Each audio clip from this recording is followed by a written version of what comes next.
परमहंस योगानंद के जीवन की यह यात्रा भावना, रहस्य और आध्यात्मिक खोज से भरी है। मां का प्यार सिर्फ इस भौतिक संसार तक सीमित नहीं होता। यह अध्याय हमें यही सिखाता है। मां का अचानक जाना और फिर एक अलौकिक तावीज का मिलना, क्या यह कोई दिव्य संकेत था? आगे बढ़ते हुए उनकी मुलाकात होती है एक संत से जो उनके जीवन की दिशा बदलने वाले थे। जब किसी की आत्मा सच्ची खोज में होती है तो गुरु स्वयं आकर मार्गदर्शन करते हैं। और फिर आता है उनका बाल्यकाल का एक महत्वपूर्ण मोड़। किशोरावस्था में ही उनका मन सांसारिक बंधनों को छोड़ एक गहरी आध्यात्मिक यात्रा पर जाने को तैयार था। मां का आशीर्वाद, गुरु का मार्गदर्शन और एक दृढ़ संकल्प, यही थी इस आध्यात्मिक यात्रा की शुरुआत। आइए सुनते हैं एक योगी की आत्मकथा के अगले 3 अध्याय। मेरी मां की सबसे बड़ी इच्छा मेरे बड़े भाई के विवाह की थी। आहा, जब मैं अनंत की पत्नी का मुख देखूंगी तब मुझे इस धरती पर ही स्वर्ग मिल जाएगा। इन शब्दों में मां को अपने वंश को आगे चलाने की प्रबल भारतीय भावना व्यक्त करते मैं प्रायः सुनता था। अनंत की सगाई के समय मैं लगभग 11 वर्ष का था। मां कोलकाता में अत्यंत उल्लास से विवाह की तैयारियों में जुटी हुई थी। केवल पिताजी और मैं ही उत्तरी भारत में स्थित बरेली में अपने घर में रह गए थे, जहां लाहौर में 2 वर्ष रहने के बाद पिताजी का स्थानांतरण हो गया था। इसके पूर्व मैं अपनी 2 बड़ी बहनों रमा और उमा के विवाहों का ठाट-बाट देख चुका था, किंतु घर में सबसे बड़ा पुत्र होने के नाते अनंत के विवाह की तैयारियां तो और भी बड़े स्तर पर हो रही थी।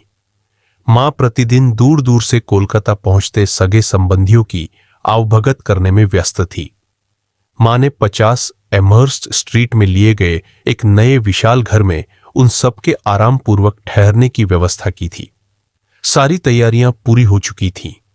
विवाह भोज के लिए नानाविध व्यंजन, बारात के साथ अनंत को ले जाने के लिए पालकी, रंग बिरंगी बत्तियों की कतारें, गत्ते के विशालकाय हाथी और ऊंट, अंग्रेजी, स्कॉटिश और हिंदुस्तानी बैंडबाजे, पेशेवर गायक तथा नर्तक, विवाह विधि संपन्न कराने के लिए पंडित पुरोहित, सब कुछ तैयार था। मंगलोत्सव के उत्साह से भरे हुए पिताजी और मैं समय पर विवाह के लिए पहुंचने का विचार कर रहे थे। परंतु उस शुभ दिन से थोड़े ही पहले मैंने एक अमंगल सूचक दृश्य ध्यान में देखा। यह बरेली में अर्धरात्रि के समय था। मैं पिताजी के साथ अपने बंगले के बरामदे में सोया हुआ था। पलंग पर लगी मच्छरदानी की विचित्र फड़फड़ाहट की सी ध्वनि से मेरी नींद खुल गई। पतली मच्छरदानी के पर्दे खुल गए और मुझे अपनी प्रिय मां दिखाई पड़ी। अपने पिताजी को जगाओ। मां की आवाज केवल एक फुसफुसाहट की तरह लगी। आज ही भोर को 4 बजे यहां से चलने वाली पहली गाड़ी पकड़ो।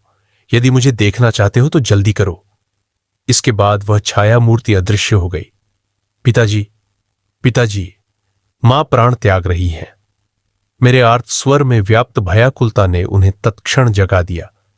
सुबकते हुए मैंने उन्हें सारी घटना सुना दी। अपने स्वभाव के अनुसार इस स्थिति को अस्वीकार करते हुए उन्होंने मुझसे कहा, चिंता की कोई बात नहीं, यह तुम्हारे मन का भ्रम मात्र है। तुम्हारी मां बिल्कुल ठीक है। यदि कोई दुखद समाचार मिल ही गया तो हम लोग कल चल पड़ेंगे। यदि आप अभी तुरंत नहीं चले तो अपने आप को आप कभी क्षमा नहीं कर पाएंगे। तीव्र व्यथा के कारण मेरे मुंह से ये शब्द भी निकल पड़े, और न ही मैं आपको कभी क्षमा करूंगा। विषादपूर्ण प्रातःकाल स्पष्ट संदेश लेकर आया। मां, गंभीर रूप से अस्वस्थ, विवाह स्थगित, तुरंत आइए। पिताजी और मैं हतबुद्धि होकर निकल पड़े। रास्ते में जहां गाड़ी बदलनी पड़ती थी वहां मेरे एक चाचा हम लोगों से मिले। आकार में बड़ी बड़ी होती जाती एक रेलगाड़ी वज्र गर्जन के साथ हमारी ओर आ रही थी। आंतरिक क्षुब्धता के कारण अपने आप को गाड़ी के आगे झोंक देने का निश्चय अचानक मेरे मन में उठा। मुझे लगा कि मां की छत्रछाया से वंचित हो जाने के बाद अब अचानक पूर्णतः उजड़ गए इस संसार को सहने की क्षमता मुझ में नहीं है। मैं मां से इस संसार में सबसे प्रिय मित्र के रूप में प्यार करता था। उनके सांत्वनादायक काले नयन बचपन की छोटी छोटी व्यथा वेदनाओं के समय मेरा एकमात्र आश्रय थे। क्या मां अभी तक जीवित है? चाचा से एक अंतिम प्रश्न करने के लिए मैं रुक गया। चाचा को मेरे चेहरे पर छाई अधीरता को भांप लेने में तनिक भी देर नहीं लगी। निस्संशय वे जीवित है, पर मुझे उन पर थोड़ा भी विश्वास नहीं हुआ। हम कोलकाता में घर पहुंचे तो हमें मृत्यु के अचेतन करने वाले रहस्य का सामना करना पड़ा। मैं मृत प्राय सा होकर गिर पड़ा। किसी प्रकार की सांत्वना को मेरे हृदय का स्पर्श भी कर पाने के लिए कई वर्ष लग गए। मेरी आर्त पुकारों ने साक्षात स्वर्ग के द्वारों को हिला दिया। आखिर जगत जननी को आना ही पड़ा। उनके स्नेह स्निग्ध शब्दों ने मेरे रिश्ते घावों को भर दिया। वह मैं ही थी जिसने जन्म जन्मांतर में अनेक माताओं की स्नेह वत्सलता के माध्यम से तुम्हारी देखभाल की। खोए हुए जिन दो सुंदर काले नयनों को तुम ढूंढ रहे हो, उन्हें मेरी आंखों में देखो। परम प्रिय मां के श्राद्ध कर्म के बाद शीघ्र ही पिताजी और मैं बरेली लौट आए। अतीत की स्मृति में प्रतिदिन भोर में ही मैं अपने बंगले के सामने स्थित नरम हरित स्वर्णिम हरियाली को छाया देते खड़े पारिजात वृक्ष की धूखार्त होकर तीर्थ यात्रा करता। कभी कभी काव्यमय क्षणों में मैं सोचता था कि पारिजात के श्वेत पुष्प अपनी अंतर्जात भक्ति से हरित तृणवेदी पर अपने आप को बिखेर रहे हैं। ओस बिंदुओं के साथ अपने अश्रु बिंदुओं को मिलाते हुए मैं प्रायः उषा से लोकोत्तर अलौकिक प्रकाश निकलता देखा करता।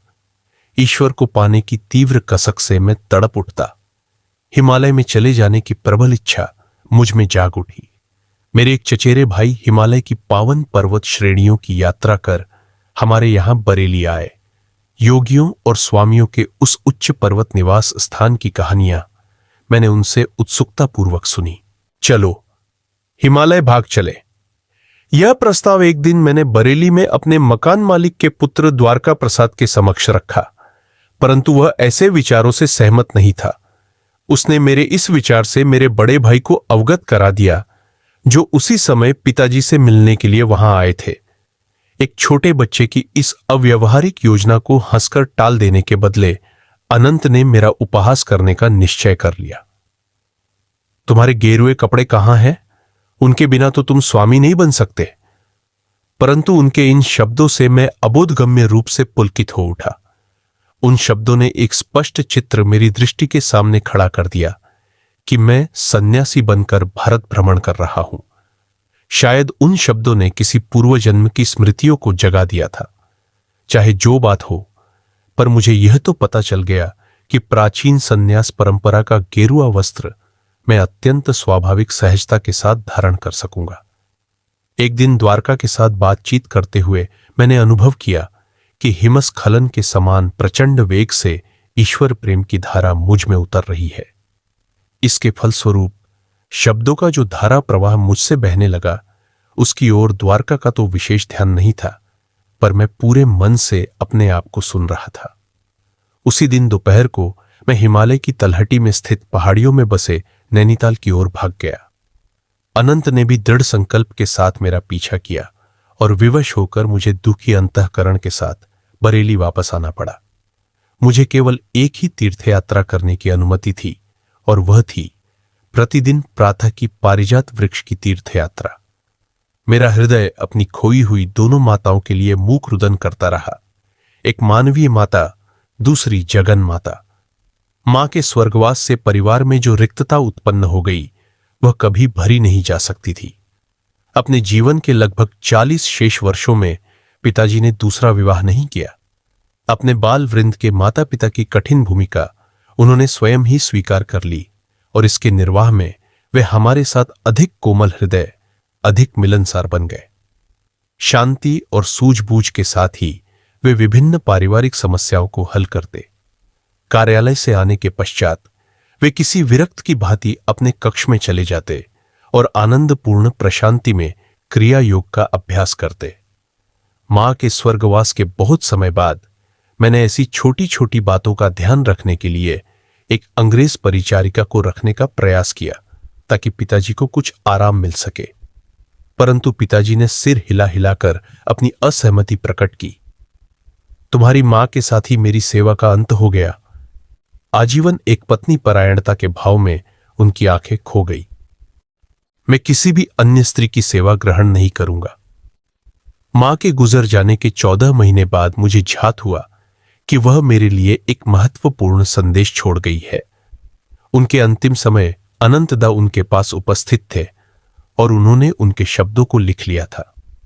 यद्यपि मां ने वह संदेश मुझे 1 वर्ष में दिए जाने का निर्देश दिया था, तथापि मेरे भाई ने उसमें विलंब कर दिया था। उन्हें शीघ्र ही मां द्वारा उनके लिए पसंद की हुई कन्या से विवाह करने के लिए बरेली से कोलकाता प्रस्थान करना था। एक दिन संध्या को उन्होंने मुझे अपने पास बुलाया। मुकुंद, तुम्हें यह विलक्षण समाचार देने में मैं आनाकानी करता रहा। उनके स्वर में विवशतापूर्ण समर्पण था। मुझे भय था कि इससे तुम्हारी गृहत्याग की इच्छा और भड़क उठेगी, परंतु तुम वैसे भी अभी प्रबल ईश्वर प्रेम से ओतप्रोत हो। अभी हाल ही में जब मैं तुम्हें हिमालय जाते हुए रास्ते से पकड़ लाया, तभी मैंने एक निश्चित संकल्प कर लिया। मुझे किसी भी परिस्थिति में अब अपना पवित्र वचन निभाने में देर नहीं करनी चाहिए। मेरे भाई ने मुझे एक छोटी सी डिबिया दी और मां का संदेश मुझे सुनाया। मां ने कहा था, मेरे प्रिय पुत्र मुकुंद, मेरे ये शब्द तुम्हारे लिए मेरा अंतिम आशीर्वाद है। अब वह समय आ गया है जब मुझे तुम्हारे जन्म के पश्चात घटी अलौकिक घटनाओं से तुम्हें अवगत करा देना चाहिए। जब तुम मेरी गोद में एक नन्हे से शिशु मात्र थे, तभी मुझे तुम्हारे निहित मार्ग का पता चल गया था। मैं तब तुम्हें वाराणसी में अपने गुरु के घर ले गई थी। वहां शिष्यों की भीड़ की ओट में लगभग छिपे हुए मैं ध्यानस्थ लाहिड़ी महाशय को कठिनता से देख पा रही थी। तुम्हें थपकियां देते देते मैं मन ही मन प्रार्थना करती जा रही थी कि गुरुदेव को वहां हमारी उपस्थिति का ज्ञान हो जाए और वे तुम्हें आशीर्वाद दें। जब मेरी मूक भक्तिपूर्ण प्रार्थना तीव्र हो गई, तब उन्होंने आंखें खोली और मुझे पास आने का इशारा किया। सभी लोगों ने मुझे रास्ता दिया। मैंने जाकर उन परम पवित्र चरण कमलों में अपना सिर रखा। लाहिड़ी महाशय ने तुम्हें अपनी गोद में ले लिया और आध्यात्मिक दीक्षा के रूप में तुम्हारे ललाट पर अपना हाथ रखा। छोटी मां, तुम्हारा पुत्र एक योगी होगा। एक आध्यात्मिक इंजन बनकर वह अनेक आत्माओं को ईश्वर के साम्राज्य में ले जाएगा। सर्वज्ञ गुरुदेव ने मेरी गुप्त प्रार्थना स्वीकार कर ली। यह देखकर मेरा हृदय आनंद से नाच उठा। तुम्हारे जन्म के कुछ पहले उन्होंने मुझे बताया था कि तुम उनके ही मार्ग पर चलोगे। मेरे पुत्र, बाद में तुम्हें जब अद्भुत आलोक के दर्शन का पता भी मुझे और तुम्हारी बड़ी बहन रमा को चल गया था, क्योंकि हम दोनों उस वक्त साथ के कमरे से तुम्हें अपनी शैया पर निश्चल बैठा देख रही थी। तुम्हारे छोटे से मुखमंडल पर तेज प्रकट हुआ था। जब तुम भगवान को खोजने के लिए हिमालय में जाने की बात कर रहे थे, तब तुम्हारी आवाज में अत्यंत दृढ़ निश्चय ध्वनित हो रहा था। इन सब माध्यमों से मेरे पुत्र, मैं समझ गई थी कि तुम्हारा मार्ग सांसारिक महत्वाकांक्षाओं से दूर है। मेरे जीवन की एक अद्वितीय घटना ने तो इस पर निश्चितता की मुहर लगा दी। वही घटना आज मुझे मृत्युशैया से यह संदेश तुम्हें देने के लिए विवश कर रही है। यह घटना है पंजाब में एक साधु के दर्शन की। जब हमारा परिवार लाहौर में रहता था, तब एक दिन प्रातःकाल नौकर मेरे कमरे में आया। मालकिन, एक अजीब साधु द्वार पर आया है। कहता है कि उसे मुकुंद की मां से ही मिलना है। इन सीधे सरल शब्दों से मेरे भीतर कोई तार झंकृत हो उठा। मैं तुरंत साधु से मिलने बाहर गई। उनके चरणों में प्रणाम करते समय मैं समझ गई कि मेरे सामने कोई सच्चा सिद्ध पुरुष खड़ा है। उन्होंने कहा, माता, महान गुरुजन तुम्हें यह बता देना चाहते हैं कि इस पृथ्वी पर तुम्हारा वास अब अधिक दिन नहीं रहेगा। तुम्हारी अगली बीमारी तुम्हारे लिए अंतिम सिद्ध होगी। इसके पश्चात थोड़ी देर वे मौन रहे। उस मौन के दौरान मैंने कोई भय या संकट नहीं, बल्कि महान शांति अनुभव की। अंततः वह फिर कहने लगे, तुम्हें अपने पास अमानत के रूप में रखने के लिए चांदी का एक तावीज दिया जाएगा। वह आज मैं तुम्हें नहीं दूंगा। मेरे कथन को सत्य प्रमाणित करने के लिए कल जब तुम ध्यान कर रही होगी, तब वह तुम्हारे हाथों में मूर्त रूप धारण कर लेगा। जब तुम्हारे मृत्यु की घड़ी निकट आएगी, तब तुम्हें वह तावीज अपने बड़े बेटे अनंत को देकर उसे बताना होगा कि 1 वर्ष तक वह उस तावीज को अपने पास रखे और तत्पश्चात उसे तुम्हारे द्वितीय पुत्र को दे। महापुरुषों से प्राप्त उस तावीज के मर्म को मुकुंद समझ लेगा। उसे वह तावीज तब मिलना चाहिए जब वह सारी सांसारिक आशा आकांक्षाओं का परित्याग कर प्राणपण से ईश्वर की खोज करने के लिए प्रस्तुत हो रहा हो। जब वह तावीज कुछ वर्षों तक उसके पास रह चुका होगा और जब उसका उद्देश्य पूरा हो चुका होगा, तब वह अपने आप अदृश्य हो जाएगा। गुप्त से अति गुप्त स्थान में भी वह रखा हो, तब भी वह जहां से आया था वहीं वापस चला जाएगा। मैंने उस साधु को भिक्षा अर्पण कर परम भक्तिभाव से नमन किया। भिक्षा ग्रहण न कर मुझे आशीर्वाद देकर वह चले गए।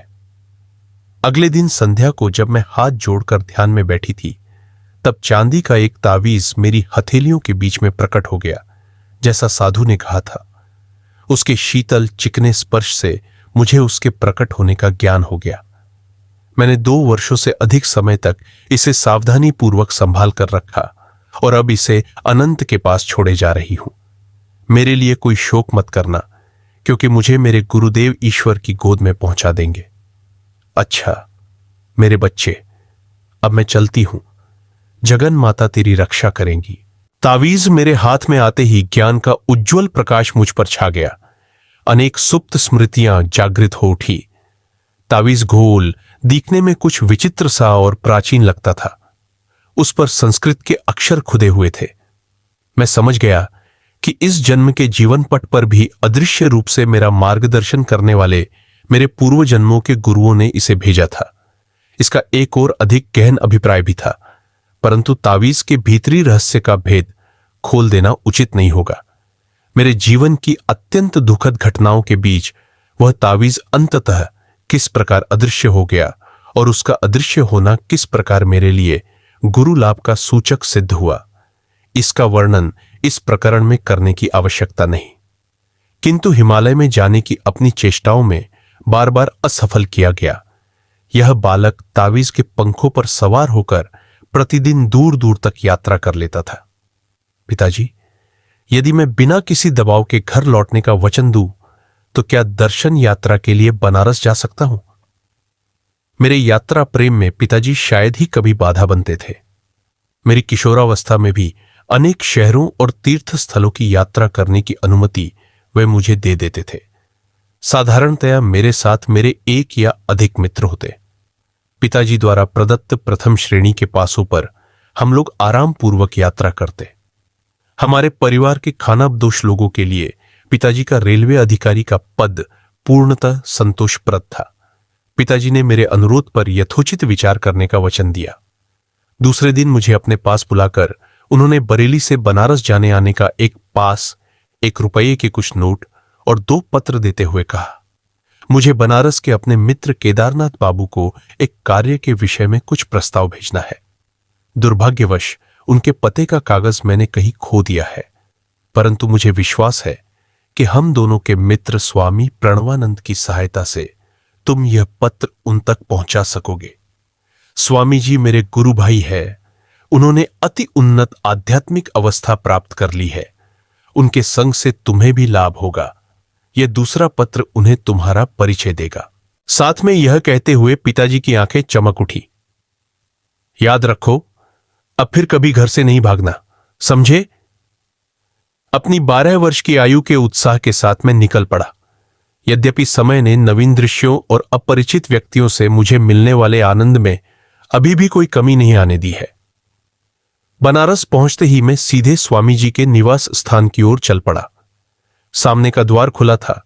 मैं दूसरी मंजिल पर स्थित एक लंबे हॉलनुमा कमरे में जा पहुंचा। फर्श से कुछ ऊंची उठी हुई एक चौकी पर स्थूलकाय एक व्यक्ति केवल एक अधोवस्त्र धारण किए हुए पद्मासन में बैठे थे। उनका होठों पर शांत सुंदर मुस्कान खेल रही थी। मेरे अवांछित प्रवेश के संकोच को दूर करने के लिए किसी चिर परिचित मित्र की भांति उन्होंने मेरा स्वागत किया। बाबा आनंद। बाल सुलभ आवाज में उन्होंने इन शब्दों के साथ मेरा हार्दिक स्वागत किया। मैंने घुटने टेक कर उनका चरण स्पर्श किया। क्या आप ही स्वामी प्रणवानंद जी हैं? उन्होंने स्वीकारार्थ सिर हिलाया। तुम भगवती के बेटे हो? इससे पहले कि मुझे अपनी जेब से पिताजी का पत्र निकालने का अवसर भी मिल पाता, उनके शब्द निकल चुके थे। आश्चर्यचकित होकर मैंने पिताजी का उनके लिए दिया हुआ अपना परिचय पत्र निकालकर उनके हाथ में दिया, जो अब निरर्थक जान पड़ता था। तुम्हारे लिए केदारनाथ बाबू को मैं अवश्य ढूंढ निकालूंगा। संत ने पुनः एक बार अपनी अतीन्द्रिय दृष्टि से मुझे विस्मित कर दिया। तत्पश्चात उन्होंने पत्र पर एक दृष्टि डाली और मेरे पिताजी के संबंध में कुछ स्नेह भरे उद्गार व्यक्त किए। देखो, मुझे 2 पेंशनें मिलती है। एक तुम्हारे पिताजी की सिफारिश से, जिनके अधीन मैं रेलवे कार्यालय में काम करता था। दूसरी मेरे परम पिता के अनुग्रह से, जिनके लिए मैंने अपने जीवन के सांसारिक कर्तव्यों को अंतः प्रेरणा के अनुसार अपना सर्वोत्तम प्रयास करके पूर्ण कर दिया है। मुझे यह कथन अत्यंत गूढ़ लगा। परमपिता से आपको कैसी पेंशन मिलती है स्वामी जी? वे क्या धन आपकी गोद में डाल देते हैं? स्वामी जी हंस पड़े। पेंशन से मेरा अभिप्राय है अगाध शांति, अनेक वर्षों के गहन ध्यान का पुरस्कार। मुझे अब धन की कभी कोई इच्छा नहीं होती। मेरी अत्यल्प भौतिक आवश्यकताओं की पूर्ति हो जाती है। इस दूसरी पेंशन का तात्पर्य तुम बाद में समझ जाओगे। अचानक वार्तालाप बंद कर स्वामी जी गंभीर और निश्चल हो गए। किसी रहस्यमय भाव ने उन्हें आवृत कर लिया। प्रारंभ में तो उनकी आंखें चमक उठी, जैसे किसी आकर्षक वस्तु को देख रही हो। बाद में निष्प्रभ हो गई। मैं उनके इस अचानक मौन से उद्विग्न हो गया। उन्होंने अभी तक मुझे यह नहीं बताया था कि मैं अपने पिताजी के मित्र से कैसे मिल सकूंगा। तनिक बेचैन होकर मैंने उस खाली कमरे में दृष्टि दौड़ाई, जिसमें हम दोनों के अतिरिक्त और कुछ भी नहीं था। जिस चौकी पर वे बैठे थे, उसके नीचे रखी उनकी काठ की खड़ाऊ पर मेरी दृष्टि पड़ी। छोटे महाशय, चिंता मत करो। जिनसे तुम मिलना चाहते हो वे आधे घंटे में यहां पहुंच जाएंगे। योगीवर मेरे मन को पढ़ रहे थे। उस समय यह कोई बड़ी बात भी नहीं लग रही थी। उन्होंने पुनः गहन मौन धारण कर लिया। जब मेरी घड़ी से मुझे पता चला कि 30 मिनट बीत चुके हैं, तब स्वामी जी स्वयं ही उठ गए। लगता है केदारनाथ बाबू दरवाजे के निकट पहुंच गए हैं, उन्होंने कहा। मैंने सीढ़ियों से किसी के ऊपर आने की आहट सुनी। विस्मित अबोध्यता में मैं अचानक डूब गया। असमंजस में मेरे विचार दौड़ने लगे। बिना किसी संदेशवाहक का उपयोग किए पिताजी के मित्र को यहां बुलाना कैसे संभव हो सकता है? मेरे यहां आने के बाद स्वामी जी ने तो मेरे अतिरिक्त किसी से भी बात नहीं की है। मैं चुपचाप उठकर कमरे से बाहर आ गया और सीढ़ियां उतरने लगा। आधे रास्ते में ही मध्यम कद के एक दुबले पतले गौरवर्ण व्यक्ति से मेरी भेंट हुई। वे किसी जल्दी में लग रहे थे। क्या आप केदारनाथ बाबू हैं? मेरी आवाज में उत्तेजना स्पष्ट थी। हां, और तुम भगवती के बेटे हो ना, जो मुझसे मिलने के लिए यहां प्रतीक्षा कर रहे हो? वे मित्रतापूर्ण ढंग से मुस्कुराए। महाशय, पर आप यहां कैसे आए? उनकी अबोध्य उपस्थिति से मुझे विस्मयकारी रोष का अनुभव हुआ। आज सब कुछ रहस्यमय लग रहा है। 1 घंटे से भी कम समय पहले मैंने गंगा स्नान समाप्त किया ही था कि स्वामी प्रणवानंद जी मेरे पास पहुंच गए। मैं सोच भी नहीं सकता कि उन्हें कैसे पता चला कि मैं उस समय वहां था। भगवती का बेटा मेरे घर में तुम्हारी प्रतीक्षा कर रहा है, उन्होंने कहा। क्या तुम मेरे साथ चलोगे? मैं खुशी से तैयार हुआ। हम लोग हाथ में हाथ डालकर चलने लगे, किंतु खड़ाऊ पहनने के बावजूद भी स्वामी जी आश्चर्यजनक ढंग से मुझे पीछे छोड़कर आगे निकल गए। हालांकि मैं ये मजबूत जूते पहने हुए था। फिर प्रणवानंद जी ने अकस्मात रुककर मुझसे पूछा, मेरे घर पहुंचने में तुम्हें कितना समय लगेगा? लगभग आधा घंटा। मुझे अभी कुछ और काम है। उन्होंने एक रहस्यमय दृष्टि मुझ पर डाली। अब मुझे तुम्हें पीछे छोड़कर जाना होगा। तुम सीधे मेरे घर पहुंच जाओ, जहां मैं और भगवती का बेटा तुम्हारी प्रतीक्षा कर रहे होंगे। मैं उनसे कुछ कह सकूं, इससे पहले ही वे तेजी से मेरे पास से निकल गए और भीड़ में अदृश्य हो गए। मैं जितना तेज चल सकता था, उतना तेज चलकर यहां पहुंचा हूं। केदारनाथ बाबू के इस कथन से मैं और भी हतबुद्धि हो गया। मैंने उनसे पूछा कि वे स्वामी जी को कब से जानते थे। पिछले वर्ष तो हमारी कुछ मुलाकातें हुई थीं, पर हाल में कभी भेंट नहीं हुई। आज पुन्ना स्नान घाट पर उनसे मिलकर मुझे बहुत खुशी हुई। मुझे अपने कानों पर विश्वास नहीं हो रहा है। मेरा दिमाग तो नहीं फिर रहा है। क्या आप उनसे मनःदृष्टि में मिले थे या वास्तव में देखा था, उनके हाथ का स्पर्श किया था और उनकी पदचाप सुनी थी? तुम कहना क्या चाहते हो? गुस्से से उनका चेहरा तमतमा गया। मैं तुमसे झूठ नहीं बोल रहा हूं। क्या तुम ये नहीं समझ पा रहे हो कि केवल स्वामी जी के द्वारा ही तो मुझे पता चल सकता था कि तुम यहां मेरी प्रतीक्षा कर रहे हो? पर ये देखिए, मैं 1 घंटा पहले यहां आया और तब से अब तक स्वामी प्रणवानंद जी एक क्षण के लिए भी मेरी दृष्टि से ओझल नहीं हुए। मैंने सारी कहानी उन्हें सुना दी और स्वामी जी और मेरे बीच का वार्तालाप भी उनके सामने दोहरा दिया। उनकी आंखें फैल गईं। हम लोग इस भौतिक युग में जी रहे हैं या स्वप्न देख रहे हैं? मैंने अपने जीवन में कभी भी इस प्रकार का चमत्कार देख पाने की आशा नहीं की थी। मैं तो समझता था यह स्वामी जी केवल एक साधारण मनुष्य है, और अब देखता हूं कि ये एक और शरीर भी धारण कर सकते हैं, उसके द्वारा काम भी कर सकते हैं। हम दोनों ने साथ साथ ही स्वामी जी के कमरे में प्रवेश किया। केदारनाथ बाबू ने चौकी के नीचे पड़ी खड़ाऊ की ओर इशारा किया। देखो, ये वही खड़ाऊ है जो स्वामी जी ने घाट पर पहनी हुई थी, उन्होंने फुसफुसाकर कहा। उन्होंने केवल एक अधो वस्त्र पहन रखा था, जैसा उन्होंने अभी पहन रखा है। केदारनाथ बाबू ने जब स्वामी जी के चरणों में प्रणाम किया तो स्वामी जी मेरी ओर देखते हुए विनोदपूर्ण ढंग से मुस्कुराए। तुम इस सबसे इतने स्तंभित क्यों हो? दृश्य जगत की सूक्ष्म एकता सच्चे योगियों से छिपी नहीं रहती। मैं सुदूर कोलकाता में रहने वाले अपने शिष्यों के सामने क्षण भर में प्रकट होकर उनसे वार्तालाप कर सकता हूं। वे भी इसी प्रकार स्थूल जगत की प्रत्येक बाधा को अपनी इच्छानुसार पार कर सकते हैं।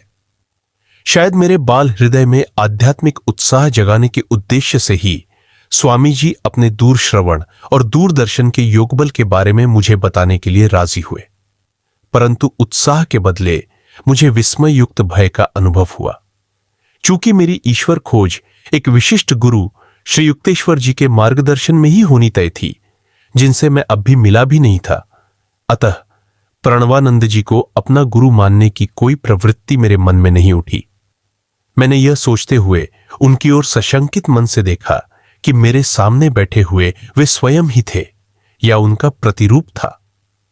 स्वामी जी ने मेरी ओर आत्मज्ञानोदय कराने वाली दृष्टि से देखते हुए तथा अपने गुरु महाराज के विषय में कुछ प्रेरणादायक बातें बताते हुए मेरी अशांति दूर करने की चेष्टा की। जितने योगियों को मैं जानता हूं, उन सब में लाहिड़ी महाशय सबसे महान योगी थे। वे नरदेह में साक्षात ईश्वर थे। मैंने मन ही मन सोचा कि जब शिष्य भी इच्छा मात्र से एक और रक्तमांस का शरीर धारण कर सकता है, तब उसके गुरु के लिए कौन सा चमत्कार करना असंभव होगा। गुरु की सहायता कितनी अमूल्य होती है, वह सुनो। मैं गुरुदेव के एक अन्य शिष्य के साथ नित्य रात को 8 घंटे ध्यान किया करता था। दिन में हम दोनों रेलवे कार्यालय में काम करते थे। क्लर्क के कार्य निर्वाह में कठिनाई होते देख पूरा समय ईश चिंतन में लगाने की मेरी इच्छा हुई। 8 वर्ष तक आधी रात में ध्यान में ही बिताता था।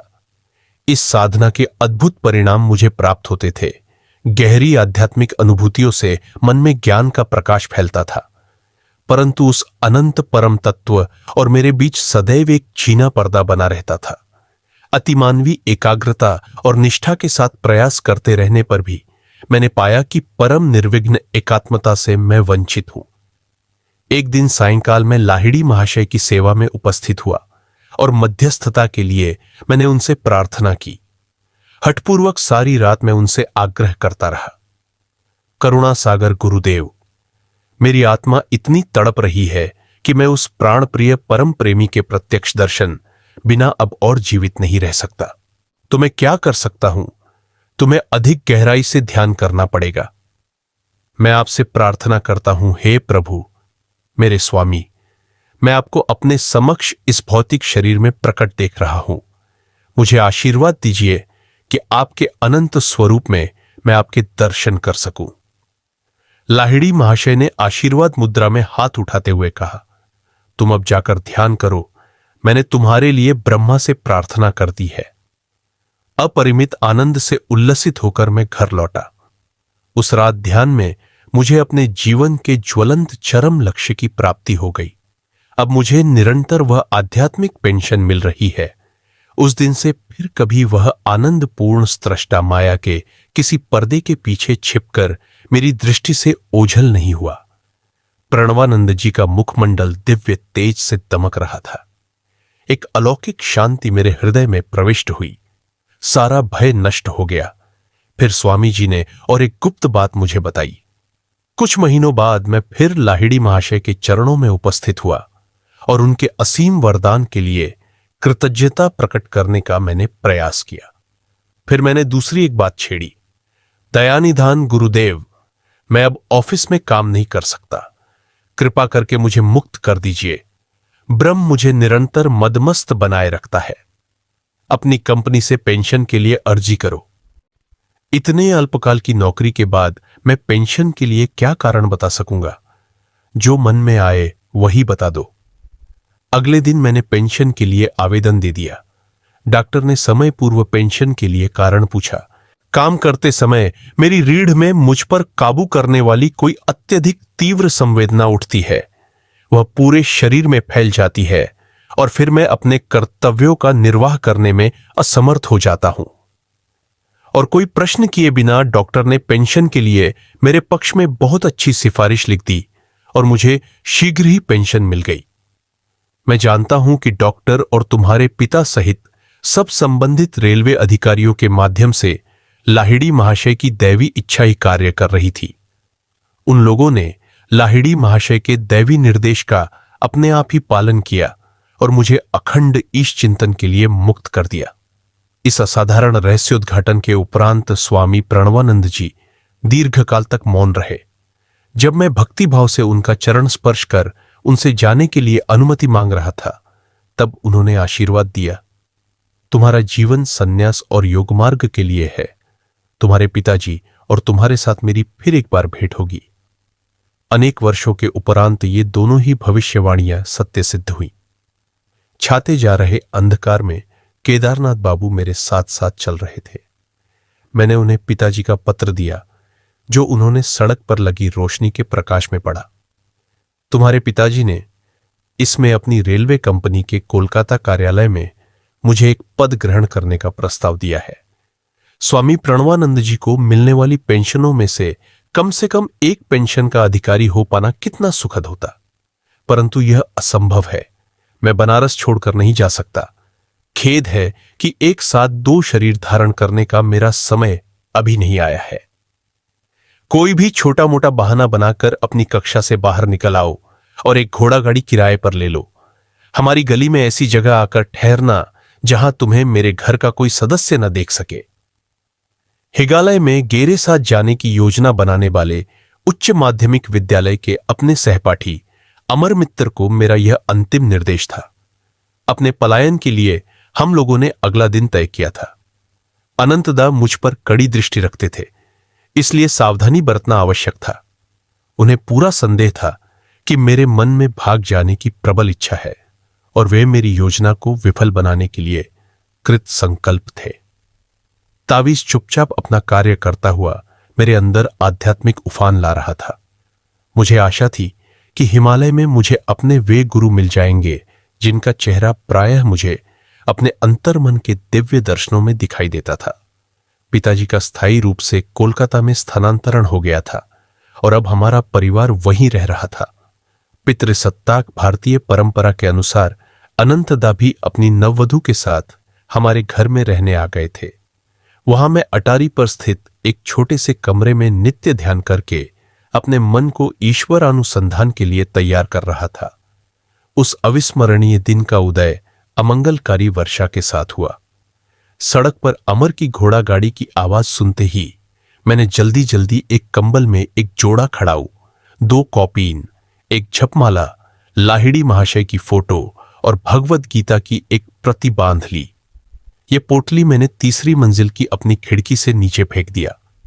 मैं भागते हुए सीढ़ियों से नीचे उतरा और द्वार पर मछली खरीद रहे चाचा जी की बगल से आगे बढ़ गया। क्या जल्दी है? उन्होंने सशंक दृष्टि से मुझे ऊपर से नीचे तक देखा। बिना कोई उत्तर दिए एक उदासीन मुस्कारा के साथ उनकी ओर देखते हुए मैं गली की ओर चल पड़ा। अपनी पोटली उठाकर षड्यंत्रकारी सावधानी बरतता हुआ मैं अमर से जा मिला। हम गाड़ी में बैठकर शहर के एक बाजार क्षेत्र चांदनी चौक में गए। अंग्रेजी पोशाक खरीदने के लिए हम कई महीनों से अपने प्रतिदिन जलपान के लिए मिलने वाले थोड़े थोड़े पैसे बचाते आए थे। हम जानते थे कि मेरे चालाक भाई एक गुप्तचर की भूमिका निभा सकते हैं, इसलिए यूरोपियन पोशाक पहनकर हम उन्हें चकमा देना चाहते थे। स्टेशन जाते जाते रास्ते में हम सभी मेरे चचेरे भाई जतिन घोष, जिन्हें मैं जतिनदा कहता था, के लिए रुके। वे नए नए ही हमारे पंथानुयायी बने थे और हिमालय में किसी गुरु की शरण प्राप्त करने के आकांक्षी बने थे। हमारे पास पहले से तैयार नया सूट उन्होंने पहन लिया। अब हमें कोई नहीं पहचान सकता, हमने सोचा। हमारे मन गहरे उल्लास से खिल उठे। बस अब केवल कैनवस जूतों की कमी है। मैं उन दोनों को एक दुकान पर ले गया जहां रबड़ के तले लगे जूतों को सजाया गया था। ऐसी पवित्र यात्रा में जीव हत्या द्वारा प्राप्त हुई चमड़े की चीजें नहीं ले जानी चाहिए। अपनी भगवत गीता की चमड़े की झिल्द और विलायती हैट पर लगे चमड़े के फीते निकालकर फेंकने के लिए मैं बाहर सड़क पर रुक गया। स्टेशन पर हम लोगों ने बर्दवान के टिकट खरीदे। हम बर्दवान में हिमालय के चरणों में स्थित हरिद्वार जाने के लिए गाड़ी बदलने वाले थे। जब गाड़ी भी हम लोगों के समान ही भागने लगी तो मैंने अपनी कुछ महान आशाओं को शब्द प्रदान किए। जरा कल्पना तो करो, मैंने उत्साहपूर्वक कहा। महान गुरुओं से दीक्षा लेकर हम लोग ब्रह्म चैतन्य की समाधि का अनुभव करेंगे। हमारे शरीरों में ऐसी चुंबकीय शक्ति पैदा हो जाएगी कि हिमालय के वन्य पशु पालतू जानवरों की भांति हमारे पास आएंगे। बाघ हमारा दुलार पाने की प्रतीक्षा में बैठी रहने वाली घरेलू निरीह बिल्लियों से अधिक कुछ न होंगे। भविष्य का चित्र प्रस्तुत करने वाला यह वर्णन, जिसे मैं लाक्षणिक तथा वास्तविक दोनों दृष्टियों से चित्तमोहक मान रहा था, अमर के होठों पर उत्साहपूर्ण मुस्कान ले आया। परंतु जतिनदा ने अपनी दृष्टि दूसरी ओर घुमा ली और खिड़की से बाहर भागते हुए प्राकृतिक दृश्यों को देखने लगे। पैसे को 3 हिस्सों में बांट लेते हैं। जतिनदा ने इस प्रस्ताव के साथ अपने दीर्घ मौन को तोड़ा। बर्दवान में हमें अपने टिकट अलग अलग खरीदने चाहिए। इससे किसी को संदेह नहीं होगा कि हम लोग साथ साथ भाग रहे हैं। मैं बिना किसी आशंका के सहमत हो गया। सूर्यास्त के समय हमारी ट्रेन बर्दवान स्टेशन पर रुकी। जतिनदा टिकट घर में घुस गए। अमर और मैं प्लेटफॉर्म पर बैठे रहे। हम लोगों ने 15 मिनट तक प्रतीक्षा की और फिर उनके विषय में निष्फल पूछताछ की। चारों ओर खोज लेने के बाद हम लोगों ने भय व्याकुल होकर जोर जोर से जतिनदा को आवाजें दी, परंतु वे तो उस छोटे से स्टेशन के चारों ओर फैले अंधकार में न जाने कहां लुप्त हो गए थे। मैं पूर्णतः घबरा गया और इस आघात से मेरे हाथ पांव फूल गए। भगवान को भी यह निराशाजनक घटना मंजूर थी। भगवान के लिए मेरे प्रथम सुनियोजित पलायन के रोमांचक अवसर पर विषाद का निर्मम साया पड़ चुका था। अमर, हमें घर लौट जाना चाहिए। मैं छोटे बच्चे की तरह रो रहा था।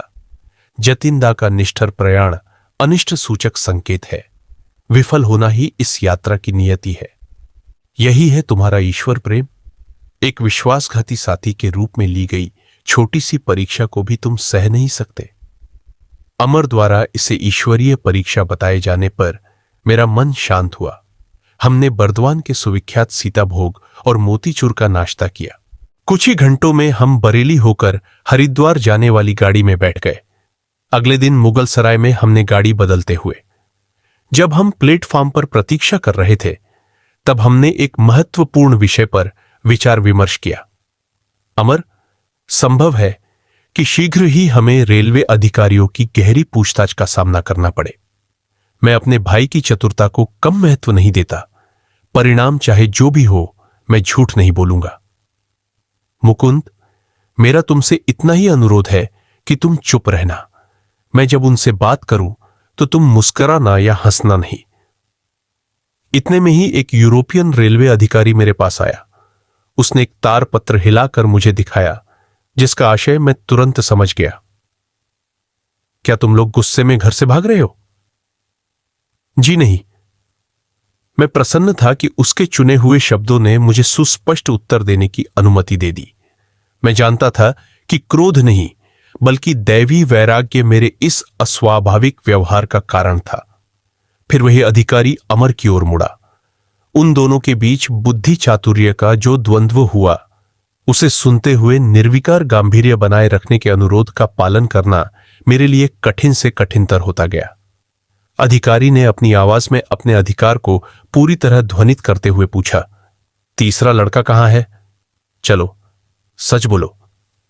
साहब, आपने चश्मा पहना हुआ है, क्या फिर भी आपको दिखाई नहीं देता कि हम केवल दो ही हैं? अमर धृष्टतापूर्वक मुस्कुराया। मैं कोई जादूगर नहीं हूं कि एक तीसरा लड़का निकाल दूं। अधिकारी ने इस धृष्टता से स्पष्ट रूप से हड़बड़ाकर आक्रमण का नया पैंतरा लिया। तुम्हारा नाम क्या है? मुझे टॉमस कहते हैं। मैं अंग्रेज माता और भारतीय धर्मांतरित ईसाई पिता की संतान हूं। तुम्हारे मित्र का क्या नाम है? मैं उसे टॉमसन कहता हूं। अब तो अंदर ही अंदर मेरी हंसी चरम सीमा तक पहुंच चुकी थी। मैं किसी से कुछ कहे बिना ट्रेन की ओर चल पड़ा, जो भगवान की दया से प्रस्थान करने के लिए सीटी बजा रही थी।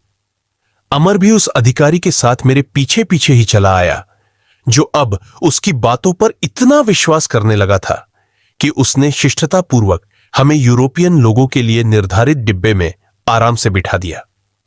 स्पष्ट था कि दो अर्ध अंग्रेज बालकों को हिंदुस्तानियों के डिब्बे में यात्रा करते देखना उसके लिए कष्टदायक था। उसके वहां से विनयपूर्वक प्रस्थान करने के बाद मैं सीट पर लेट गया और जोर जोर से हंसता रहा। एक अनुभवी अंग्रेज अधिकारी को बुद्धि चातुर्य में मात देने का आनंदपूर्ण संतोष अमर के चेहरे पर व्याप्त था। प्लेटफॉर्म पर मैंने तार को चोर दृष्टि से पढ़ लिया था। तार मेरे भाई अनंत का था। उसमें लिखा था, यूरोपियन पोशाक पहने 3 बंगाली लड़के घर से भागकर मुगल सराय के मार्ग से हरिद्वार की ओर जा रहे हैं। मेरे पहुंचने तक उन्हें कृपया रोके रखें। आपकी सेवाओं के लिए योग्य पुरस्कार दिया जाएगा। अमर, मैंने तुम्हें कहा था कि निशान लगाए हुए टाइम टेबल को घर में मत छोड़ना। मेरे मित्र ने झेप कर इस डांट को स्वीकार किया। हम थोड़ी देर के लिए बरेली में रुके, जहां द्वारका प्रसाद अनंत द्वारा भेजी एक तार के साथ हमारी प्रतीक्षा कर रहा था। द्वारका ने हमें रोक रखने का भरपूर प्रयास किया, किंतु मैंने उसे अच्छी तरह विश्वास दिला दिया कि हमने यह पलायन हंसी मजाक के तौर पर शुरू नहीं किया था। पहले की भांति इस बार भी द्वारका ने हमारे साथ हिमालय भाग चलने का प्रस्ताव स्वीकार नहीं किया।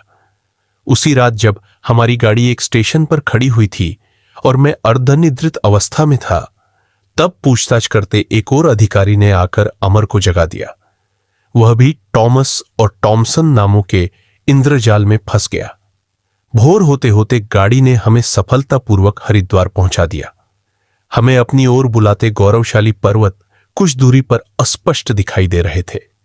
हम लोग तेजी से भागते हुए स्टेशन से बाहर निकले और नगर की स्वतंत्र भीड़ में प्रविष्ट हो गए। हमारा पहला काम था देशी पोशाक धारण करना, क्योंकि अनंतदा को किसी प्रकार हमारे यूरोपियन छद्मवेश का पता लग गया था। पकड़े जाने के पूर्वाभास मेरे मन पर बोझ बन रहा था। हरिद्वार से तुरंत निकल जाना ही उपयुक्त मानकर हमने सदियों से अनेकानेक संतों की चरण रज से पवित्र हुए ऋषिकेश जाने के लिए टिकटें खरीद ली। मैं पहले ही ट्रेन में बैठ गया था, जबकि अमर अभी पीछे प्लेटफॉर्म पर ही था। एक पुलिस वाले ने पुकारकर उसे रोक लिया। वह अवांछित प्रतिपालक हमें पुलिस स्टेशन के बंगले में ले गया और उसने हमारे सब पैसे ले लिए। उसने शिष्टतापूर्वक यह स्पष्ट किया कि मेरे बड़े भाई के आने तक हमें वहां रोककर रखना उसका कर्तव्य था। यह जानकर कि इन दो भगोड़ों का गंतव्य स्थल हिमालय था, उस सिपाही ने एक अद्भुत घटना सुनाई। मैं देख रहा हूं कि तुम संतों के दीवाने हो। अभी कल ही मेरी जिस संत से मुलाकात हुई थी, उससे बड़ा संत तुम्हें कभी नहीं मिलेगा।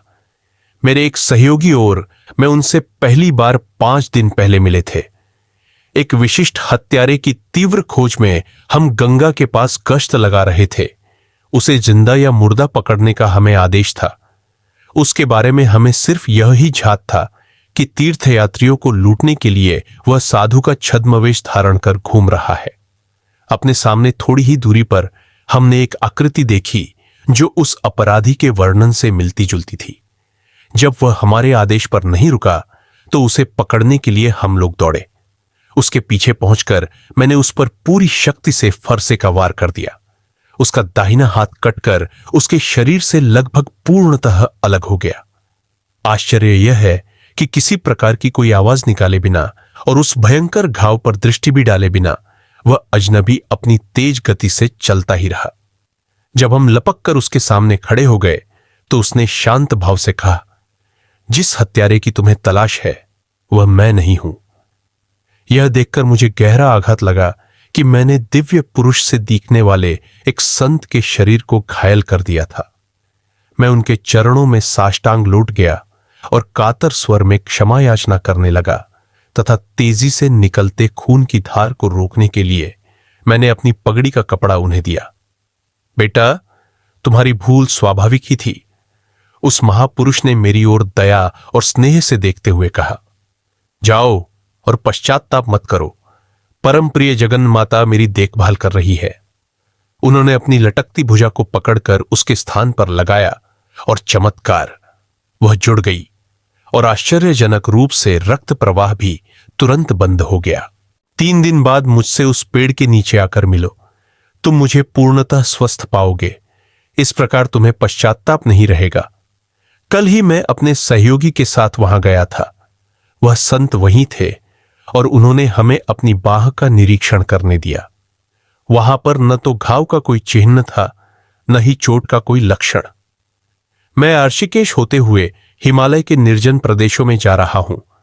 महात्मा ने वहां से तुरंत प्रस्थान करते हुए हमें आशीर्वाद दिया। मुझे लगता है कि उनकी पवित्रता से मेरा जीवन भी उन्नत हो गया है। उस अफसर ने पवित्र उद्गार के साथ अपनी कथा समाप्त की। उसके अनुभव ने स्पष्टतया उसके भीतर की नई गहराइयों को छू लिया था। एक प्रभावशाली ढंग से उसने उस चमत्कार के संबंध में छपी हुई समाचार पत्र की कतरन मुझे दी। एक सनसनीखेज समाचार पत्र में साधारणतया जिस तरह तोड़ मरोड़ कर समाचार प्रकाशित किए जाते हैं, खेद है कि इसका भारत में भी अभाव नहीं है, उसी तरह संवाददाता ने भी अपने विवरण में घटना को कुछ बढ़ा चढ़ाकर छाप दिया था। उसमें लिखा था कि साधु का सिर ही धड़ से लगभग अलग हो गया था। अमर को और मुझे अत्यंत खेद हुआ कि हम ऐसे महान योगी के दर्शन लाभ से वंचित रह गए, जिन्होंने अपने पर अत्याचार करने वाले को भी ईसा मसीह के समान क्षमा कर दिया। भारतवर्ष पिछली 2 शताब्दियों से आर्थिक दृष्टि से भले ही गरीब हो गया हो, परंतु अभी भी उसके पास दैवी संपदा का अक्षय भंडार है। कभी कभी इस पुलिस अधिकारी सांसारिक लोग भी आध्यात्मिक जगत के गगनचुंबी व्यक्तित्वों के अनायासी दर्शन पा जाते हैं। अपनी इस अद्भुत कहानी से हमारा समय बिताने के लिए हमने पुलिस अधिकारी का धन्यवाद किया। संभवतः वह हमें सूचित कर रहा था कि वह हमसे अधिक भाग्यवान था। उसे अनायास ही एक आत्मज्ञानी संत के दर्शन हो गए थे, जबकि हमारी उत्कट खोज ने हमें किसी सिद्ध पुरुष के चरणों में नहीं बल्कि एक घटिया पुलिस स्टेशन में पहुंचा दिया था। हिमालय के कितने निकट, किंतु फिर भी बंधन में होने के कारण कितने दूर। मैंने अमर से कहा कि इस बंधन से मुक्त होने के लिए मेरा मन दुगने उत्साह से जोर मार रहा है। अवसर मिलते ही यहां से खिसक चले। पुण्यतीर्थ ऋषिकेश तक तो हम पैदल भी जा सकते हैं। प्रोत्साहन देने के लिए मैं मुस्कुराया, परंतु मेरा मित्र उसी समय निराशावादी बन गया था, जैसे ही हमसे पैसे का मजबूत सहारा छीन लिया गया था। यदि हम ऐसे खतरनाक जंगल से पैदल चले तो उस साधु संतों के नगर में नहीं बल्कि बाघों में पेट में पहुंच जाएंगे। अनंत और अमर के भाई 3 दिन बाद पहुंचे। अमर ने मुक्ति के आनंद से अपने भाई का सस्नेह स्वागत किया, परंतु मुझे इस पुनर्मिलन में कोई रुचि नहीं थी। अनंत को मुझसे कठोर उलाहने के अतिरिक्त और कुछ नहीं मिला। तुम्हारे मन की भावना मैं समझता हूं, अनंतदा सांत्वनात्मक शब्दों में बोले।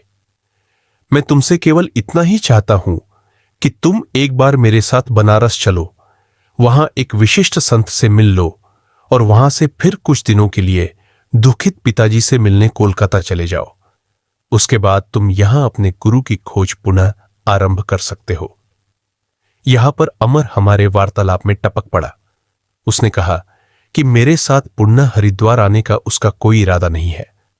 वह पारिवारिक स्नेह सुधा का उपभोग कर रहा था, परंतु मुझे विश्वास था कि मैं कभी भी अपने गुरु की खोज का परित्याग नहीं करूंगा। हमारी मंडली बनारस के लिए रेलगाड़ी पर सवार हो गई। वहां मुझे अपनी प्रार्थना का एक अद्भुत और प्रत्यक्ष उत्तर मिल गया।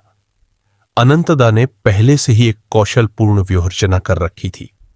हरिद्वार में मुंह से मिलने से पहले वे बनारस में उतर गए थे और वहां उन्होंने एक शास्त्र पंडित से मिलकर मुझे उससे उपदेश दिलाने की व्यवस्था कर रखी थी। पंडित और उनके सुपुत्र ने भी मुझे संन्यास पद से विरत कर देने का प्रयास करने का अनंतदा को वचन दे रखा था। अनंतदा मुझे उनके घर ले गए। पंडित जी के अति उत्साही स्वभाव वाले युवा पुत्र ने आगे बढ़कर आंगन में ही मेरा स्वागत किया। उसने मुझे एक लंबे दार्शनिक तर्क वितर्क में उलझा लिया। अपनी अतीन्द्रिय दृष्टि से मेरे भविष्य को देख पाने का दावा करते हुए उन्होंने मेरे सन्यासी बनने के विचार पर असहमति प्रकट की। यदि तुम अपने साधारण उत्तरदायित्वों को त्याग देने का हठ करोगे तो निरंतर दुर्भाग्य का शिकार बनोगे और ईश्वर को पाने में असमर्थ रहोगे। सांसारिक अनुभव के बिना तुम अपने पूर्व कर्मों को समाप्त नहीं कर सकते। उत्तर में भगवद गीता के सनातन शब्द मेरे होठों पर उभर आए। यदि कोई अतिशय दुराचारी भी अनन्य भाव से मुझे भजता है तो उसके पिछले दुष्कर्मों का प्रभाव शीघ्र ही नष्ट हो जाता है। महात्मा बनकर वह शीघ्र शाश्वत शांति को प्राप्त करता है। हे कुंती पुत्र, तुम यह निश्चित रूप से जान लो, जो भक्त मुझ में पूर्ण विश्वास रखता है उसका कभी विनाश नहीं होता। किंतु उस युवक द्वारा दृढ़तापूर्वक की गई भविष्यवाणी ने मेरे विश्वास को थोड़ा सा हिला दिया था। अपने हृदय की पूर्ण भक्ति से मैंने मन ही मन ईश्वर से प्रार्थना की, अभी यही और इसी क्षण मेरी सारी व्यग्रता को दूर कर मुझे उत्तर दो। तुम क्या चाहते हो, मैं सन्यासी का जीवन व्यतीत करूं या संसारी मनुष्य का? पंडिता जी के घर की चारदीवारी के निकट ही बाहर मैंने एक उदात्त वदन साधु को खड़े देखा। स्पष्टतया उन्होंने मेरे और स्वघोषित दिव्य दृष्टा के बीच का वार्तालाप सुन लिया था, क्योंकि उन्होंने अपरिचित होते हुए भी मुझे अपने पास बुलाया। उनके प्रशांत नेत्रों से मैंने एक प्रचंड शक्ति को प्रवाहित होते मैंने अनुभव किया। वत्स, उस मूड की बातें मन सुनो। तुम्हारी प्रार्थना के प्रत्युत्तर स्वरूप ईश्वर मुझे तुम्हें यह आश्वासन देने का निर्देश दे रहे हैं कि तुम्हारे जीवन का एकमेव मार्ग सन्यास ही है। विस्मय और कृतज्ञता के साथ इस निर्णायक संदेश पर मैं प्रसन्नता से मुस्कुराया। उस आदमी से दूर होकर इधर चले आओ। आंगन से वह मूढ़ मुझे बुला रहा था। मेरे उस संतवत मार्गदर्शक ने आशीर्वाद मुद्रा में हाथ उठाया और वे धीरे धीरे चले गए। वह साधु भी तुम्हारे समान पागल ही है। ये मनोज्ञ टिप्पणी करने वाले श्वेतकेशधारी पंडिता जी थे। वे और उनके सुपुत्र मेरी ओर शोचनीय दृष्टि से देख रहे थे। मैंने सुना है कि उसने भी ईश्वर की संदिग्ध खोज के लिए अपना घर बार छोड़ दिया है। मैंने मुंह फेर लिया। अनंतदा की ओर मुड़कर मैंने कहा कि मैं इन लोगों से और किसी तर्क में नहीं उलझना चाहता। मेरे हतोत्साहित भाई तत्काल प्रस्थान के लिए मान गए। हम लोग शीघ्र ही कोलकाता जाने वाली गाड़ी पर सवार हो गए। श्रीमान गुप्तचर जी, ये तो बताइए कि आपको कैसे पता चला कि मैं 2 साथियों के साथ भागा हूं? मैंने अपनी उबलती जिज्ञासा शांत करने के लिए घर जाते हुए रास्ते में अनंतदा से पूछा। वे शरारत भरे ढंग से मुस्कुराए। तुम्हारे स्कूल में मुझे पता चला कि अमर अपनी कक्षा से बाहर चला गया था और लौटकर नहीं आया था। मैं अगले दिन सुबह उसके घर गया और वहां एक निशान लगाया हुआ एक टाइम टेबल खोज निकाला। अमर के पिता उसी समय घोड़ा गाड़ी से बाहर जा रहे थे और कोचवान से बातें कर रहे थे। आज मेरा बेटा स्कूल जाने के लिए मेरे साथ गाड़ी में नहीं आएगा, वह गायब हो गया है, पिता ने दुख खबरे स्वर में कहा। मैंने एक साथी कोचवान से सुना है कि आपका बेटा और 2 अन्य लड़के यूरोपियन पोशाक पहने हावड़ा स्टेशन में एक गाड़ी में चढ़कर कहीं चले गए हैं, कोचवान ने कहा। अपने चमड़े के जूते उन्होंने उस कोचवान को दे दिए। इस प्रकार मुझे 3 सूत्र मिल गए। टाइम टेबल, 3 लड़कों की मंडली और अंग्रेजी वेश।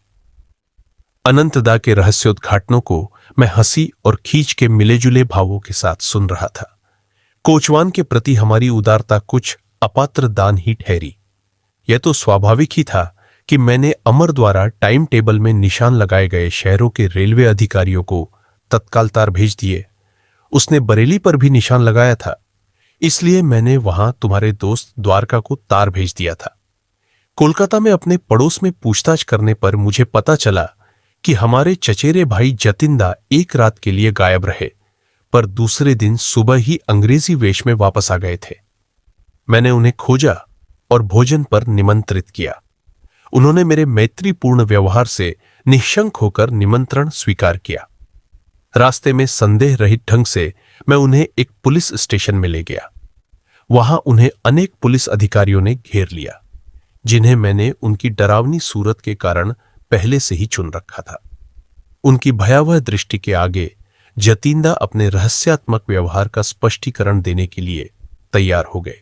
आध्यात्मिक भावनामय उत्साह में मैं हिमालय की ओर चल पड़ा।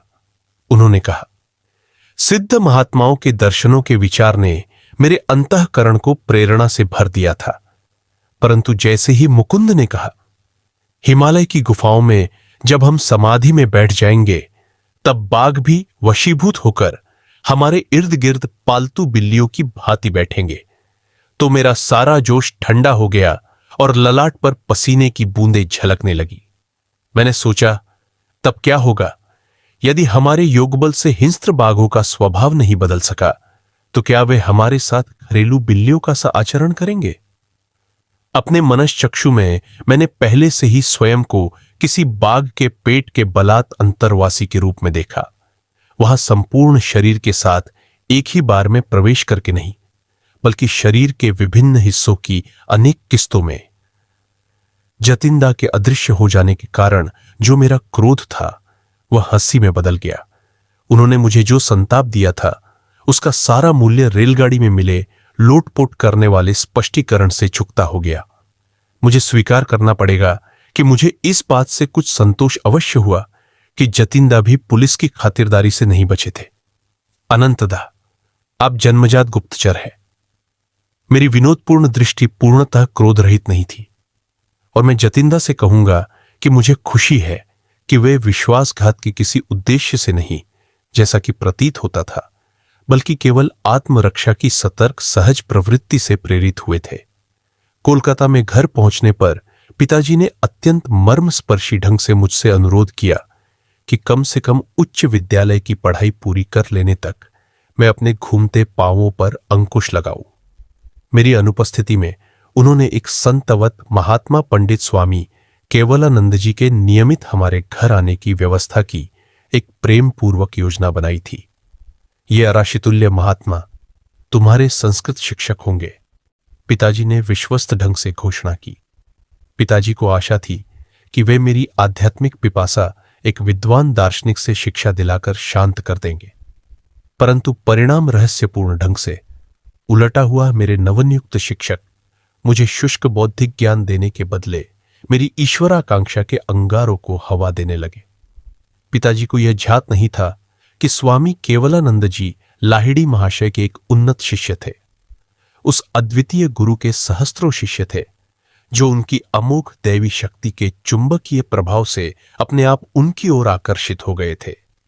मुझे बाद में ध्यात हुआ कि लाहिड़ी महाशय केवलानंद जी को प्रायः ऋषि कहकर संबोधित करते थे। लंबे घुंघराले केश मेरे शिक्षक के सुंदर मुखमंडल की शोभा बढ़ा रहे थे। उनकी काली आंखें शिशु नेत्रों की भांति निश्चल और भोली थी। उनके छरहरे शरीर की सब गतिविधियों में एक प्रशांत गंभीरता थी। सदैव शांत और स्नेहमय केवलानंद जी अनंत ब्रह्म के चैतन्य में दृढ़ता के साथ स्थिर हो गए थे। हम दोनों के सहवास के अनेक आनंदमय प्रहर गहरे क्रिया योग ध्यान में बीतते थे। केवलानंद जी प्राचीन शास्त्रों के सुप्रतिष्ठित पंडित थे। उनके इस अगाध ज्ञान के कारण ही उन्हें शास्त्री महाशय की उपाधि मिली थी, जिसके द्वारा वे प्रायः संबोधित किए जाते थे। परंतु संस्कृत पांडित्य में मेरी प्रगति अनुल्लेखनीय थी। मैं सदा इसी सुयोग की ताक में रहता था कि किस तरह नीरस व्याकरण से जान बचे और योग तथा लाहिड़ी महाशय की चर्चा शुरू हो। मेरे शिक्षक महोदय ने एक दिन लाहिड़ी महाशय के साथ बिताए गए अपने जीवन के बारे में कुछ बताने का अनुग्रह किया। मुझे 10 वर्ष तक लाहिड़ी महाशय के पास रहने का दुर्लभ सौभाग्य प्राप्त हुआ था। बनारस में उनका घर मेरा रात्रिकालीन इष्ट तीर्थ स्थान था। नीचे के तल्ले पर सामने वाली छोटी सी बैठक में वे सदा विराजमान रहते थे। लकड़ी की चौकी पर पद्मासन में बैठे हुए वे अपने शिष्यों से एक माला की भांति अर्धवृत्ताकार में घिरे रहते थे। उनकी आंखें चमकती हुई तथा ईश्वरीय आनंद से नाचती रहती थीं। उनकी सदैव अर्कुन्मीलित रहने वाली आंखें भीतर के दूरदर्शी गोलक में से सदा शाश्वत आनंद के लोक में झांकती रहती थी।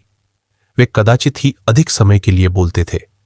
यदा कदा उनकी दृष्टि किसी ऐसे शिष्य पर केंद्रित हो जाती जिसे सहायता की आवश्यकता होती थी, तब शांतिप्रद वचन उनके मुख से प्रकाश के हिमप्रपात की भांति झरने लगते। गुरुदेव के एक दृष्टिपात मात्र से मेरे अंदर एक अवर्णनीय शांति खिल उठती थी। मैं उनकी सुगंध से भर जाता था, जैसे वह अनंत के किसी पद्म की सुगंध हो। उनके साथ अनेकानेक दिनों तक एक शब्द भी बोले बिना भी रहना एक ऐसा अनुभव था जो मेरे संपूर्ण अस्तित्व को परिवर्तित कर देता। यदि मेरी एकाग्रता में कोई अदृश्य बाधा आ खड़ी ही थी तो गुरु के चरणों में ध्यान करने बैठ जाता। वहां सबसे सूक्ष्म अवस्थाओं का भी मुझे सहज बोध हो जाता। ऐसी अनुभूतियां मुझे निम्नतर कोटि के गुरुओं के सान्निध्य में नहीं होती थी। गुरुदेव ईश्वर के सजीव मंदिर थे, जिनके गुप्त द्वार भक्ति के माध्यम से सभी शिष्यों के लिए खुले रहते थे। लाहिड़ी महाशय शास्त्रों के पुस्तकीय टीकाकार नहीं थे। वे सहज ही दैवी पुस्तकालय में डुबकी लगा लेते थे। शब्दों का फैन और विचारों की फुहारें उनकी सर्वज्ञता के फव्वारे से फूट पड़ते थे। वेदों में युगों पहले अस्थमान हुए गहन दर्शनों के विज्ञान के रहस्यों को खोलने का अद्भुत कौशल उन्हें प्राप्त था। प्राचीन शास्त्रों में उल्लिखित चेतना के विविध स्तरों को समझाने का अनुरोध करने पर वे मुस्कुराकर स्वीकार कर लेते थे। मैं अभी उन अवस्थाओं में प्रवेश करता हूं और अपनी अनुभूतियां तुम्हें बताता हूं। इस प्रकार वे उन गुरुओं से बिल्कुल विपरीत थे जो शास्त्रों को कंठस्थ कर बिना किसी वास्तविक अनुभूति के अपनी कल्पना से ही उनका अर्थ बताते हैं। श्लोकों का अर्थ तुम्हें जिस रूप में समझ आए उसी प्रकार उनकी व्याख्या करो। मितभाषी गुरुदेव प्रायः अपने पास बैठे किसी शिष्य को यह निर्देश देते, मैं तुम्हारे विचारों को परिचालित करूंगा ताकि सही अर्थ तुम्हारे मुख से उच्चरित हो।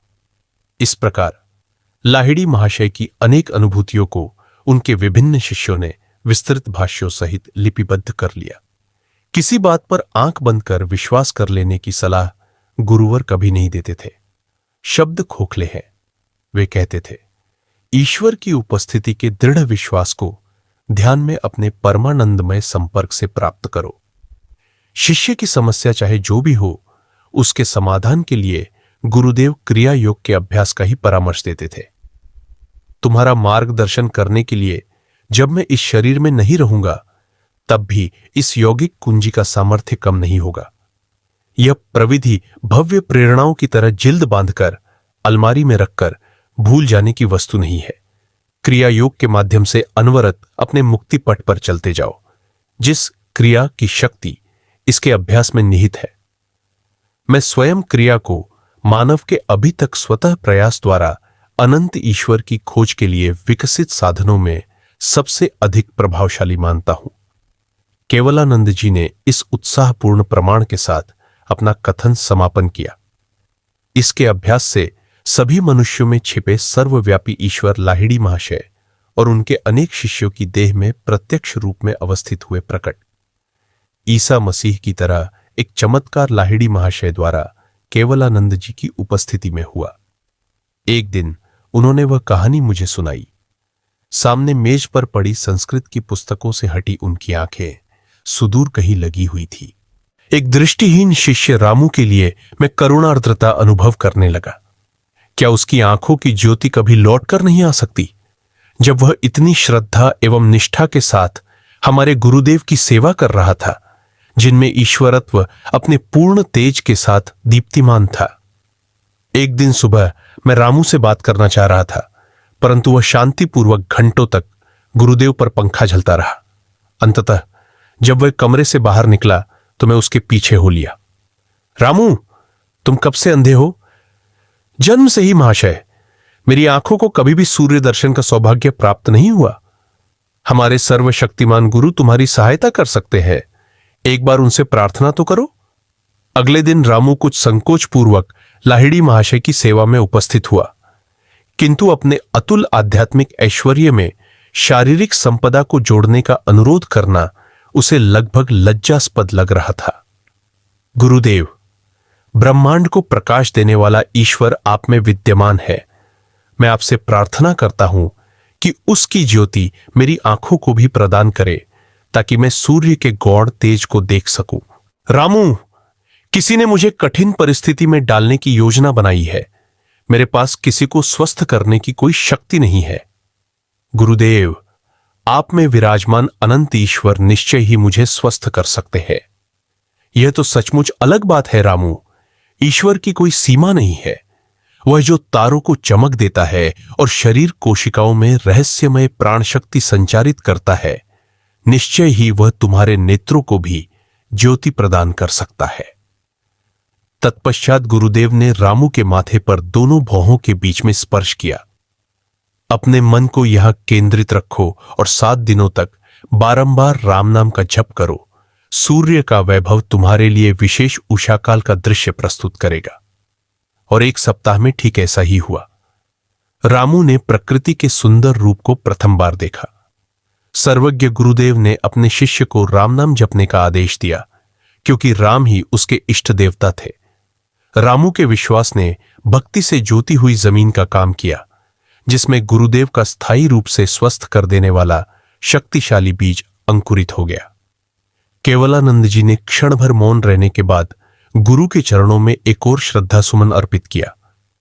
लाहिड़ी महाशय ने जितने भी चमत्कार किए, उन सब में एक बात स्पष्ट रूप से पता चलती थी कि उन्होंने अहम तत्व को कभी भी स्वयं को कारण तत्व या कर्ता नहीं मानने दिया। सर्वोच्च रोग निवारक शक्ति अर्थात ईश्वर के प्रति पूर्ण आत्मसमर्पण के कारण गुरुदेव उस शक्ति का अपने में से मुक्त रूप से प्रवाहित होना सुलभ बना देते थे। लाहिड़ी महाशय ने जिन अनेकानेक शरीरों को चमत्कार पूर्ण ढंग से स्वस्थ किया, उन्हें अंततः चिताग्नि की ज्वालाओं का भक्ष्य बनना ही पड़ा। परंतु उन्होंने लोगों के अंतर में जो आध्यात्मिक जागृति उत्पन्न की, जो ईसा समान शिष्य तैयार किए, वही उनके अजरामर चमत्कार है। मैं संस्कृत का विद्वान कभी नहीं बना। केवलानंद जी ने मुझे उससे भी भव्य दिव्य भाषा पढ़ा दी। हर आत्मा की यात्रा अलग होती है, लेकिन एक सच्चे साधक के जीवन में 3 चीजें हमेशा होती हैं: ईश्वर का आशीर्वाद, गुरु का मार्गदर्शन और आत्मा की अटूट प्यास।